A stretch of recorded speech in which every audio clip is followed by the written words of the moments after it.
Once again, the Earth has rolled into the Valentine's Day position of its annual cycle around the Sun. And on this day, I greet my friend ABVVG, as has become my custom during recent years. The music that I've chosen for this year's offering is, in a sense, the fruit of a love interest that was awakened briefly between two 19-year-old conservatory students in Warsaw, pianist-composer Frédéric Chopin and soprano Konstancja Gładkowska. Their relationship was only ever a platonic one, but served Chopin for a time as inspiration for some of his loveliest music. Konstancja was, in a sense, Chopin's muse, his fernige Geliebte, or perhaps his unsterbliche Geliebte, considering that she outlived the composer by 4 full decades. Chopin wrote 2 piano concertos in 1829 and 1830. The second of those was the first to be published, hence it is universally known as Chopin's first piano concerto, although the published second was actually the first to be written. My subject for this video is the second movement of the latter.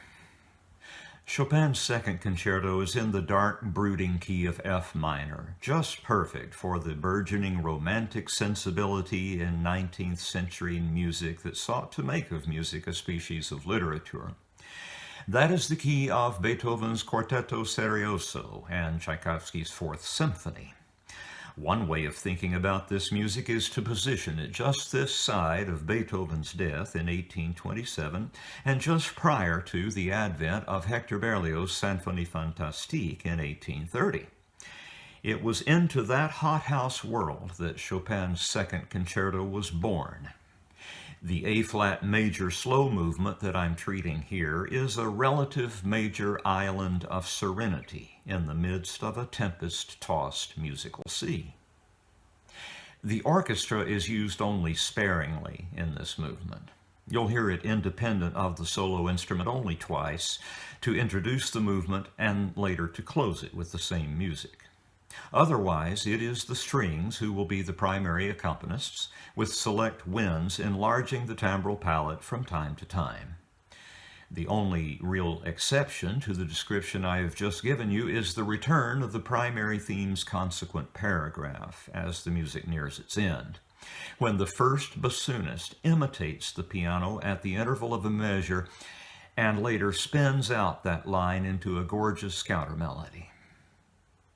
If I were conducting rehearsals and performance of this piece, I would ask the bassoonist and piano soloist to consider themselves equal partners during this passage.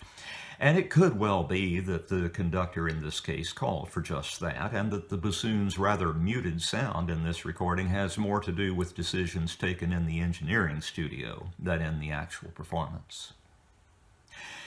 The movement takes the form ABA, with identical introductory and closing paragraphs played call and response style between the strings and winds. You should understand those A and B designations to apply both to large sections and to the themes that define them.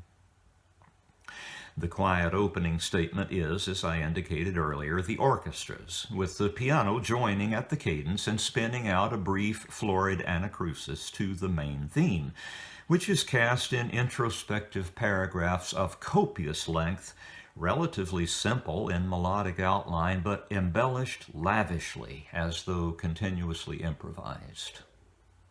A second statement of that lovely theme is begun with even more plenteous adornment, but falls pretty soon into the parallel minor for a troubled-sounding transitional passage that conveys the music to its dark, stormy core.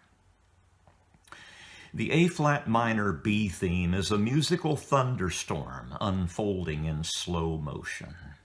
The way out of that tortured theme is a cadenza-like retransition for the soloist, in which the minor key notes are eventually dropped, and the return of theme A is cloaked in even more extravagant improvisatory style garb than before, and this time brought to the authentic cadence twice denied it earlier. The orchestra finishes the movement as it began, with a final farewell waved by the soloist as from a distant mountaintop.